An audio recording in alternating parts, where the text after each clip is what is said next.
Ever wondered how big companies manage to pay $0 in taxes?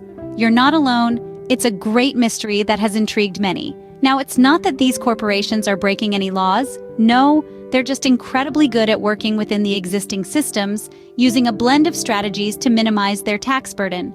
Some companies do this by shifting profits to countries with lower tax rates.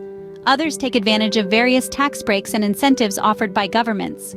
Then there are those that reinvest their profits back into the business, thus reducing taxable income. And let's not forget the power of skilled accountants who are adept at finding those little-known loopholes and deductions. In this vast world of corporate finance, two companies stand out for their expertise in this area: Rio Tinto and BHP. They've truly mastered the art of paying little to no tax. Let's delve into their stories. Rio Tinto, one of the world's largest metals and mining corporations, has a fascinating tax story. In the world of business, Rio Tinto is a titan, operating in around 35 countries. But when it comes to taxes, this behemoth has managed to dance around the raindrops. To understand the tax strategy of Rio Tinto, we must first understand what it does. The corporation deals in everything from iron ore and copper to diamonds and coal. It's a global operation with a footprint spanning continents. But with such a vast operation comes an equally complex tax strategy. Now you might be wondering, how does a corporation of this size manage to minimize its tax burden? The answer lies in a cocktail of creative strategies. One of the key ingredients is the use of tax havens, countries with very low or even zero tax rates. By registering subsidiaries in these tax havens, Rio Tinto can shift profits from high-tax regions to these low-tax jurisdictions. Another strategy is exploiting tax loopholes. Every country's tax code is a labyrinth, and Rio Tinto has become adept at navigating this maze. By interpreting the tax laws in specific ways, it can significantly reduce its tax liabilities. But wait, there's more. Rio Tinto also employs a tactic known as transfer pricing. This involves setting prices for transactions between its own subsidiaries. By manipulating these prices, it can further shift profits to low-tax jurisdictions. These strategies, combined with others, have enabled Rio Tinto to operate on a vast scale while minimizing its tax bill. It's a masterclass in corporate tax strategy, a ballet of numbers, laws, and regulations danced to perfection. Yet, it raises a question. Is it right? Is it fair? That's a debate for another time. But one thing's clear. The tax strategies of corporations like Rio Tinto have a significant impact on the world. Through these strategies, Rio Tinto has managed to pay $0 in taxes. Now onto our next company. Next we have BHP, the world's largest mining company, and its equally intriguing tax tale. BHP, a titan in the mining industry, has a story that mirrors the tax strategies of Rio Tinto, a tale of strategic planning and clever maneuvering that has allowed it to minimize its tax burden. As a multinational corporation, BHP operates in multiple countries, a fact that they have been able to leverage to their advantage. You see, tax laws differ from country to country. A company might pay less tax in one country than another, and this is where BHP's story begins. BHP, much like Rio Tinto, has made use of these international differences in tax rates to structure their operations in a way that minimizes their tax obligations.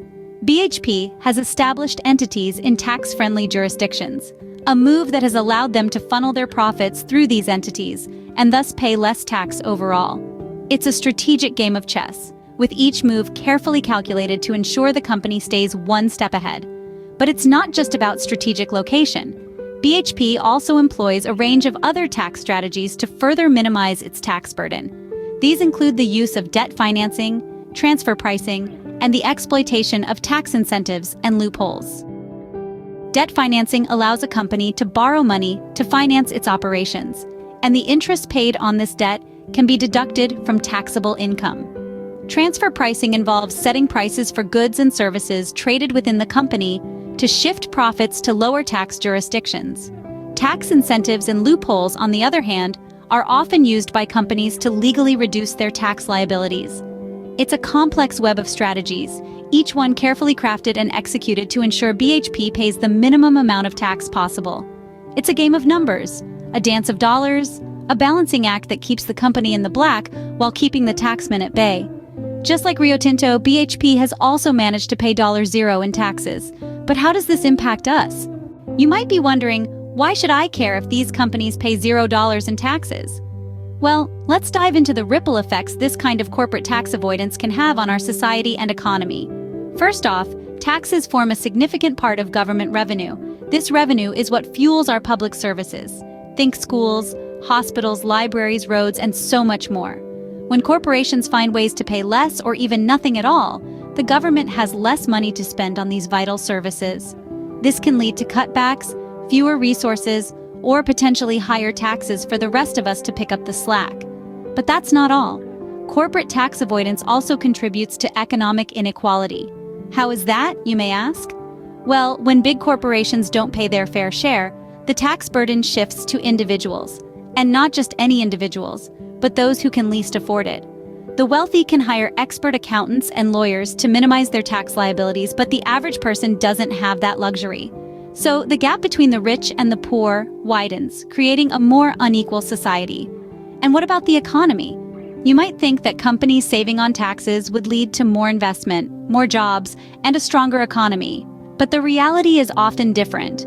Many of these corporations use their tax savings not to invest in growth and jobs, but to buy back their own stocks, boosting their share prices and enriching their executives and shareholders. This doesn't trickle down to the rest of the economy, but instead, it can inflate asset bubbles and exacerbate economic instability. Let's not forget the ethical dimension too. When corporations avoid taxes, it undermines trust in the system. It sends a message that it's okay for the powerful to play by different rules, which can erode social cohesion and breed resentment and cynicism. So the next time you hear about a company paying $0 in taxes, remember the impact it has on all of us. In conclusion, the tax strategies of big companies like Rio Tinto and BHP are more than just interesting stories. They're intricate puzzles, masterfully woven into the fabric of global finance. As we've seen, these entities employ complex yet legal maneuvers to dramatically reduce their tax liability, sometimes to zero.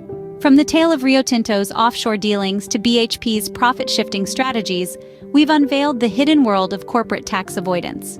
These maneuvers, while lawful, have a profound impact on society and the economy.